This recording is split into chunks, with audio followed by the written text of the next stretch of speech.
Dictation start होगी 4 second बाद।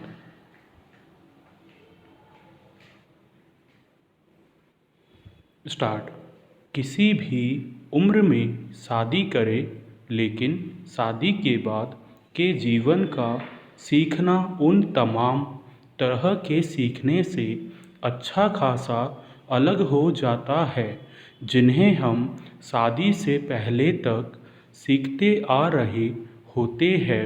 दरअसल अकेले जीने वाले दो लोग साथ रहने लगे तो एक दूसरे के साथ रहने के लिए बहुत कुछ सीखना पड़ता है। मैं ठीक ठाक खाना बना लेता हूँ और यही वजह थी कि शादी के बाद दोनों के लिए खाना बनाने को लेकर मैं खासा उत्साहित था। शुरू में पत्नी ने बड़े चाव से खाया, लेकिन बीतते समय के साथ उसमें कमी आती गई। कुछ ऐसे भी लम्हे आए जब मैं उनके खा लेने के बाद प्रतिक्रिया का इंतज़ार करता रह जाता था। आरंभिक काल के प्रयोगों के बाद खान पान में उस तरह के स्वाद की तलब शुरू हुई जिसकी उन्हें आदत थी। मुख्य समस्या सब्जी को लेकर थी। उन्हें बिना रस वाली तरकारी पसंद थी और मैं टिलटेलिया का शौकीन। टिलटेलिया वह तरकारी होती है जिसमें रस ज़्यादा हो। एक दोपहर खींच कर मैंने कह ही दिया कि आगे से सब्जी वे खुद बना ले ताकि उन्हें जो स्वाद अपेक्षित है वह मिल सके। निश्चित तौर पर यह ऐसी स्थिति थी जिसे अप्रिय कहा जा सकता है। पैरा। हम दोनों के परिवार जिन समाजों में रहे उनके पलने बढ़ने की जगह के बीच 1000 किलोमीटर से ऊपर की दूरी है। दोनों ही स्थलों के रहन सहन और खान पान के तरीके मुख्तलिफ है, लिहाजा कई बार इस तरह की स्थिति दूरी को और बढ़ाने का काम भी करती है। मैं जिस संस्था में काम करता हूँ उसमें विद्यार्थियों का आदान प्रदान होता है।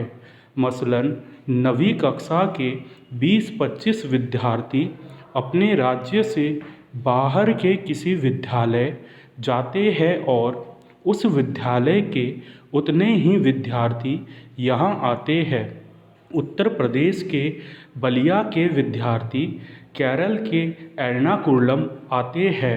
उनके पहले कदम के साथ ही खाने को लेकर उनकी जद्दोजहद शुरू हो जाती है। एकाध फलों को छोड़ दिया जाए तो हर व्यंजन उन्हें अजीब लगता है। खाना फेंकने पर उन्हें डांट पड़ती है। अब तक मिलने वाले खाने से बिल्कुल अलग तरह का भोजन उन्हें नहीं रुचता। जो स्वाद उनके भीतर रच बस गया उससे इतर कुछ भी स्वीकार नहीं। यह बात मेरी पत्नी के लिए भी उतनी ही सटीक बैठती है। पैरा। मेरे माता पिता और किशोर होने तक मेरी भी परवरिश संयुक्त परिवारों में हुई। खाने वाले लोगों की संख्या ज़्यादा होने के कारण सब्जी ज़्यादातर अधिक तरी वाली बनती रही। सूखी सब्जी तभी रहती जब साथ में दाल या कोई अन्य रसदार तरकारी। रस वाली सब्जी सुविधा के लिहाज से भी मुफीद होती है। एक सब्जी बनाई और रोटी या चावल के साथ खा ली। श्रम और संसाधन दोनों की ही बचत। भक्तिन नामक रेखाचित्र में महादेवी वर्मा भी इस तरह की स्थिति का जिक्र करती है। जब वे अपने और भक्तिन के परिवार की स्थिति को समझती है तो सुविधाओं की बात तो दूर असुविधाएं भी छिपाने लगती है। परिवार के दबाव में खान पान की उचित व्यवस्था के लिए उन्होंने भक्तिन को रखा था और वह व्यवस्था ही जाती रही। पैरा मेरी पत्नी की स्वाद ग्रंथियों का प्रशिक्षण उसके परिवार और आस पड़ोस में उपलब्ध भोजन के आधार पर हुआ। स्वाभाविक है कि उनके लिए वह भोजन ज़्यादा स्वादिष्ट होगा जो स्वाद में उसकी माँ के हाथ के खाने के करीब हो। एक जगह से दूसरी जगह जाने वाले लोगों के साथ यही दिक्कत होती है। विरले ही होते हैं जो सर्वथा नवीन स्वाद के साथ सामंजस्य बिठा पाते हैं, वरना घर का खाना, घर जैसा खाना तलाशने की अंतहीन प्रक्रिया चलती ही रहती है। हालांकि यह आम तौर पर देखा गया है कि कुछ समय तक लगातार एक माहौल में रहने पर रहन सहन से लेकर खान पान तक के मामले में लोग अभ्यस्त होते हैं। इसमें रुचियाँ बदलती भी है। पैरा खाना बनाने के मामले में अब तक का सीखना मेरे अपने घर पड़ोस और प्रयोग करने की उत्कट लालसा के अनुरूप होता था। मैं यह मानकर चलता था कि सामने वाले को वह सब उसी तरह से अच्छा लगेगा जिस तरह से मुझे लगता है। विद्यार्थियों के मामले में जो बात मुझे सहज रूप से समझ में आ जाती थी, पत्नी के मामले में देर से समझ में आई।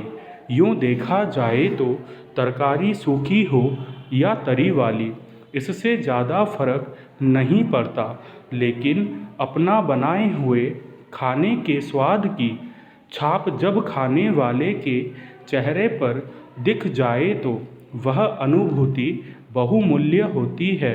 उसे हासिल करने की जिद में बिल्कुल आरंभ से सीखने की कोशिश शुरू की गई है ताकि वह सब सीखा जा सके जिसे पत्नी माँ के हाथ के खाने जैसा कह सके।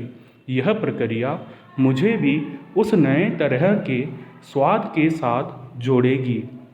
तब कभी जाकर स्वादों का एक सहकार स्थापित हो पाएगा जहाँ एक दूसरे की खान पान की आदतों का मजाक उड़ाए बिना भोजन का लुत्फ लिया जा सके। पैरा पूरी दुनिया में कोविड-19 यानी कोरोना विषाणु के प्रकोप ने सामाजिक, आर्थिक, राजनीतिक, धार्मिक और वित्त संरचनाओं को विचलित कर दिया है।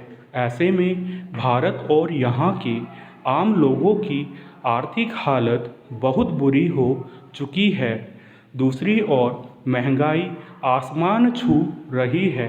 गरीब वर्ग और एक निश्चित वेतन पाने वाला व्यक्ति जो पहले ही महामारी के कारण अन्य समस्याओं से जूझ रहा था, तो अब महंगाई के चलते मार खा रहा है।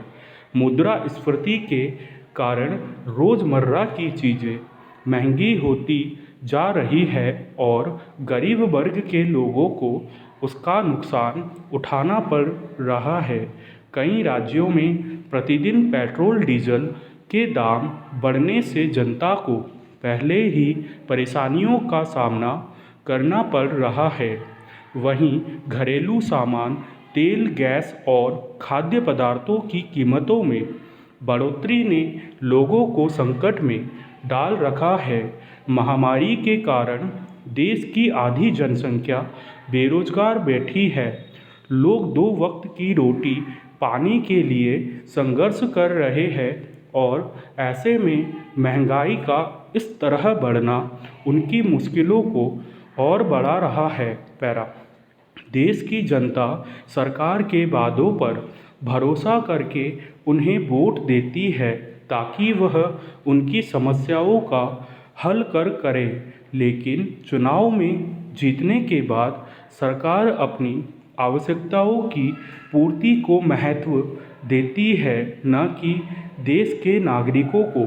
भाजपा जहां सत्ता में आने से पहले महंगाई के विरोध में थी और इसी विषय को अपने चुनाव का मुख्य मुद्दा बनाकर उसने चुनाव में जीत हासिल की, वहीं अब वह महंगाई पर चुप्पी साधे बैठी है। यह लगातार 5वां महीना है जब थोक महंगाई दर में तेजी आई है। हर ओर से महंगाई अर्थव्यवस्था पर हमला बोल रही है। अगर हालात में सुधार नहीं हुआ तो विकास दर के अनुमान कमज़ोर पड़ सकते हैं और रोजगार समेत बाकी सभी मोर्चों पर लोगों और सरकार आज हम देख रहे हैं कि हर जगह हर मनुष्य के भीतर मन में कोई न कोई अग्नि लगी हुई है। कहीं काम की अग्नि तो कहीं क्रोध की, कहीं लालच की तो कहीं घमंड की। इन सबके अलावा एक अग्नि ऐसी भी है जो मनुष्य की सफलता, निराशा और उसके दुख का कारण बनी हुई है और वह है ईर्ष्या की अग्नि। यह अग्नि बहुत ही खतरनाक है। इस अग्नि में हमारे सपने पूरे होने से पहले ही जलकर राख हो जाते हैं। स्टॉप।